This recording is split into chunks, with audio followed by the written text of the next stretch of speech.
Hey Jem, it's Jade. And does anyone else remember when brand mascots looked like they wanted to eat you? Like, look at this guy. Don't you want to just hide out in his mouth just to see what it feels like? Just for funsies. Come on. Come on. Or this dude who I didn't even know existed until last year when everyone was acting like he was attacking them for drinking his birthday shake. I got the new Grimace shake.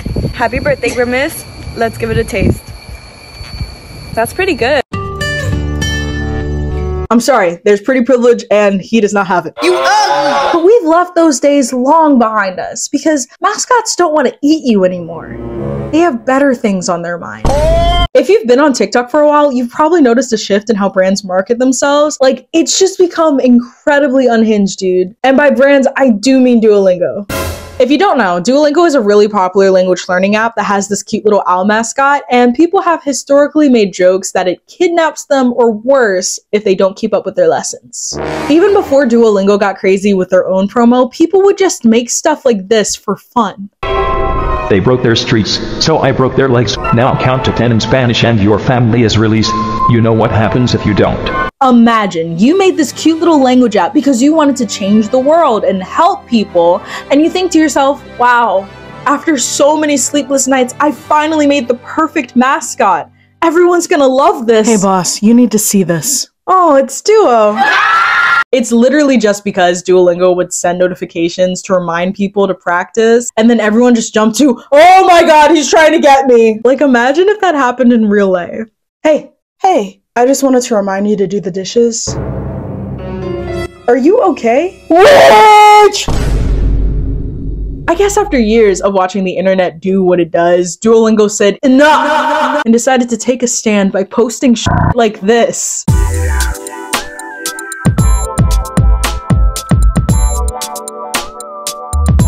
I really want to know if Harry Styles saw that. Like, what would go through his mind? Can somebody call him up? Yeah, just call him up. I want to hear what he thinks. I feel like they started posting these I'm one of the girl type videos because y'all were accusing him of slaughter, of extermination, neutralizing the masses, slaying, derogatory. How better to show that he's just like us for real than to show him going absolutely feral over the legend himself. I just want to say that after I saw that TikTok, I started getting recommendations for Obama x Harry Styles edit. Who is shipping Obama with Harry Styles? And why? What is going on? Like, look at this.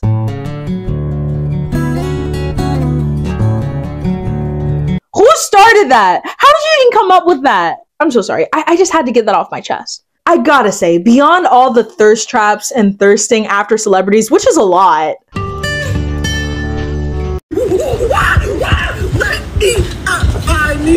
Look at the caption. I volunteer as tribute tongue emoji.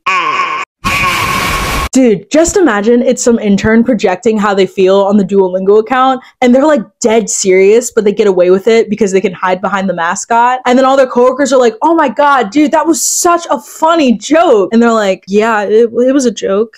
It was definitely a joke. Yep. But forget all of that. It's this video that gets me. When the executive team doesn't let me post explicit content, frowny face. What explicit content exactly are we talking about? This particular TikTok was talking about how they couldn't use cursing audios because the caption was, oh, you can't stop me from saying balls though, with like ball emojis, and the audio was that one lyric from Frozen. Who needs a ballroom with no balls? Got him! Actually, I do cuss a little. It's not just Duolingo though. Remember Scrub Daddy? Or rather, Scrub Daddy. Ah!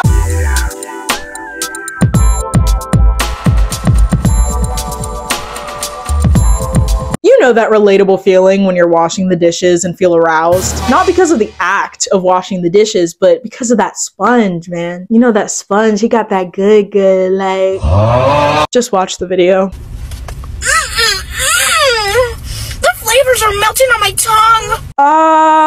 Gross. What's that liquid? What's in its mouth? You can tell me, I won't judge. Because right now I am judging. That looks like Why is it all over his face? Ah, like viscerally gross. I also love how the spoon isn't completely cleaned. I mean, if I was the guy washing the dishes, I too would stop if my spoon started going. But if you thought any of that was crazy, you're wrong. Because I haven't even told you the wildest part. There's lore. There's a cinematic universe between all of the brands. They fall in love. They reject each other. They have each other's babies. I'm not kidding. Let's look at this video that popular tracking app Life360 posted about Duolingo.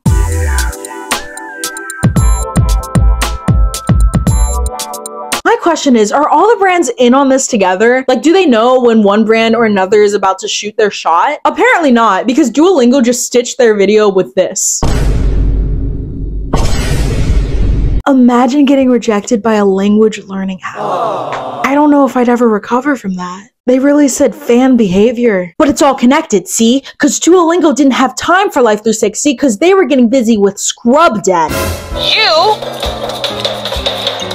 are not Told you. What? Told you. Not Millie Rock. No. You know why? Because you have another child with her, so you're not gonna clown in here. Just looking at this, it would seem that your favorite brands are and they are having each other's babies for some reason. Imagine you open the app and it just says, I'm pregnant. System's down for 3 months because Duo's on maternity leave. That being said, what are the Teletubbies doing here? Are they not canonically babies? Raise your hand if you're confused. Of course, when mascots aren't falling in love, they're doing this.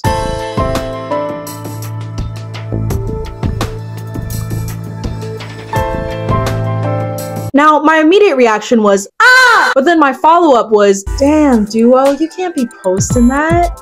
Like, girls on this app. Your friends and family think you're doing something safe and productive with your time. Meanwhile, you're just doing this. Got it. Bye, Mom. You're not gonna summon spirits again, are you? No, Mom, I'm just gonna practice my Spanish. Okay, just checking. I love you. Yeah, love you. Hola. Personally, I could never be one of those mascots because I'm not touching a Ouija board. I don't care if it's a joke. I'm not playing. You're probably asking yourself, what did any of those videos have to do with learning a language or cleaning a product or doing whatever the Teletubbies do? Nothing. The only video that had anything to do with anything was that one Scrub Daddy video, and that was disgusting. Even Duolingo posted about how their content doesn't make any sense.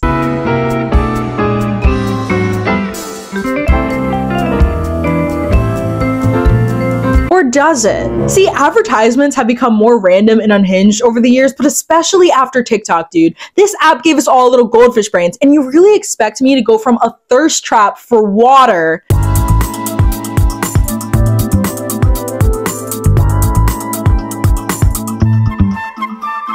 to a genuine ad that's like, hey guys, I'd like to tell you about my new product paper. No! If that paper isn't throwing at, I don't want to see it. It's all one big game to stay in our minds, and I have to say, they're winning. They're winning. Like I hinted to earlier, it's only recently that Duolingo started making crazy content. Like a few years ago, their stuff looked like this. They only started experimenting in 2021, and as you can see, this is so much tamer than what we have now.